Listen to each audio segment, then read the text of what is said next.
నమస్తే, నా పేరు నందగిరి సతీష్, జనసేన పార్టీ కుత్బుల్లాపూర్ నియోజకవర్గం ఇన్ఛార్జ్. ఈరోజు మన జడ్చెర్ల ఎమ్మెల్యే అనిరుద్ రెడ్డి గారు గురించి మాట్లాడదాం అనుకుంటున్నా. అనిరుద్ రెడ్డి గారు, మీకు ఈ మధ్య నోటికి అడ్డు అదుపు లేకుండా పోయింది. మీ నోటిదులో తీర్చుకోవాలనుకుంటే మీరు వేరే నాయకుల గురించి మాట్లాడితే చాలా బాగుంటది. మా నాయకుడు జనసేన పార్టీ అధినేత శ్రీ పవన్ కళ్యాణ్ గారి గురించి, AP deputy CM Pawan Kalyan గారి గురించి మాట్లాడేటప్పుడు కొంచెం మీ ఒళ్ళు దగ్గర పెట్టుకొని మాట్లాడాలి. లేదనుకో మీ నాలుక చీరాల్సిన పరిస్థితి వస్తుంది. నేనేమంటున్నానంటే, నీ రాజకీయ జీవితం ప్రారంభమైంది 2012 వైసీపీలో. ఒక అవినీతి నాయకుడు ప్రారంభించిన పార్టీలో నీ రాజకీయ జీవితం ప్రారంభమైంది.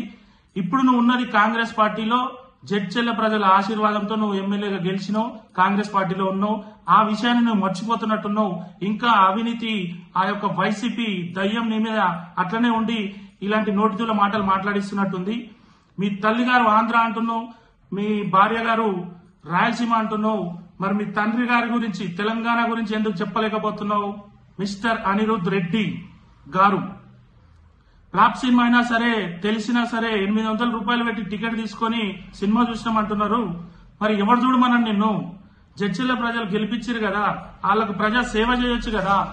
ఎందుకు ఇంత నోటిదూలతోని మీడియా రాగానే, మీడియా మైకులు కనపడంగానే ఇష్టానుసారంగా ఎందుకు మాట్లాడుతున్నావు అని చెప్పేసి అడుగుతున్నాం. ఈరోజు ఈ నోటిదూల ఇప్పటితో ఆగకపోతే, నువ్వు ఇదే పిచ్చి వేషాలు మళ్ళీ ఇలాగే వేస్తే రాబోయే రోజుల్లో తీవ్ర పరిణామాలు ఎదుర్కోవాల్సి వస్తుంది.